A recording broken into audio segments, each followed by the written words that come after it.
స్పాకో కంపెనీది Honda Hornet carburettor అయితే ఈరోజు మనం విశాఖపట్నం అయితే పంపిస్తున్నాం ఫ్రెండ్స్. ఎంఆర్పీ వచ్చేసి తగ్గిపోయింది అనమాట. ఇది ఓల్డ్ ఎంఆర్పీ వచ్చేసి 2,990 రూపాయలు ఉంది. అది మ్యానుఫ్యాక్చరింగ్ అయింది వచ్చేసి 6/25 అనమాట. ఎంఆర్పీ తగ్గింది వచ్చేసి 2025 9 నెలలో ఎంఆర్పీ తగ్గిపోయింది ఫ్రెండ్స్. జిఎస్టీ తగ్గింది కదా, 2,743 రూపాయలు అనేది అయింది అనమాట. ఈ రేట్ అనేది 3 నెలల తర్వాత తగ్గింది. ఎప్పుడైతే జిఎస్టీ తగ్గిందో ఆల్మోస్ట్ అందరికి తెలుసు అనమాట. హోండా యూనికాన్ అండ్ షైన్ బండ్లకి ఇట్లా తగ్గుతానేందో ఎంఆర్పీ, అట్లా దీనికి కూడా తగ్గించేసినారు ఈసారి అయితే. ఎక్కువ ఫ్లక్చుయేషన్ వచ్చింది మనం హోండా యూనికాన్ అండ్ షైన్ కి అనమాట. హార్నెట్ కు తగ్గడం ఇదే ఫస్ట్ సారి ఎంఆర్పీ అనేది. సో ఇప్పుడు ఎట్లా వస్తుందో తెలియదు అనమాట. ఇది 25 స్టాకు, 26ది తగ్గిందా పెంచినారు అనేది మనకి ఇంతవరకు తెలియదు ఫ్రెండ్స్. అది కూడా వస్తే అది కూడా మీకు రాబోయే వీడియోలో అప్డేట్ అయితే ఇస్తాను మొత్తానికి. అన్న అయితే ఆర్డర్ చేసింది February 9th అనమాట. అప్పుడైతే మన దగ్గర కార్బెటర్ ఉంది ఫ్రెండ్స్, ఎక్సిలేటర్ వైర్ లేదు. ఇంతకు ముందు వేరే వాళ్ళు ఆర్డర్ చేసిన దాంట్లో ఏం చేసిన అంటే ఈ బాక్స్ లో ఉండే వైర్ తీసి దాంట్లో పెట్టేసిన అనమాట. నా దగ్గర కేబుల్ అయిపోయి దానికోసం అయితే వెయిట్ చేసి 3 రోజులు అయితే వెయిట్ చేసినాను. మనకైతే కేబుల్ స్టాక్ అయితే ఫుల్ వచ్చేసింది ఫ్రెండ్స్. ఇంకా హార్నెట్ కి కూడా ఎవరికైనా ఎగస్ట్రా కేబుల్ కావాలంటే మనకైతే ఆర్డర్ పెట్టుకోవచ్చు అనమాట.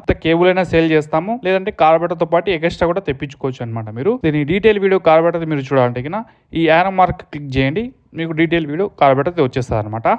ఈ కార్బెటర్ ఆర్డర్ చేసుకోవాలంటే నా నెంబర్కి అయితే మెసేజ్ చేయండి ఫ్రెండ్, దయచేసి కాల్ అయితే చేయొద్దు. ఫోన్లు చేసేది నాకు అడుగుతారు రేట్లన్నీ. నేను మాక్సిమం ప్రతి ఒక్క వీడియోలో కార్బెటర్ ఎట్లుంటుంది, దీని మైలేజ్ గురించి ప్రతి దాంట్లో చెప్తూనే ఉంటాను. మళ్ళీ వచ్చేసి ఎంఆర్పీ ఎంత ఉందనా, మా బండికి సెట్ అవుతా లేదా, ఈ డౌట్లన్నీ అడుగుతుంటారు. నేను ప్రతి ఒక్క వీడియోలో అందరికీ క్లారిటీ అయితే ఇస్తూనే ఉంటాను ఫ్రెండ్స్. అయినా కానీ మళ్ళీ నాకు ఫోన్ చేసి టైం వేస్ట్ చేస్తుంటారు. ఊరికి సర్లేనా మా మెకానిక్ అడిగి చెప్తాను, అంటే మళ్ళీ ఇంట్లో వాళ్ళకి అడిగి చెప్తానని చెప్తారు. సో నేను ఏం చెప్తాను అంటే మీరు ఇంట్లో వాళ్ళకి చూపించుకోండి నా వీడియో, మెకానిక్ చూపించుకోండి. వాళ్ళు ఓకే కోవచ్చు అంటే మళ్ళీ నాకు కాల్ చేయండి, కానీ మెసేజ్ చేయండి. ఈ కార్బెటర్ ఆర్డర్ చేసుకున్న హేమంత్ అన్న కూడా విజయవాడ నుంచి థ్యాంక్ యూ అన్న ఆర్డర్ చేసుకున్నందుకు.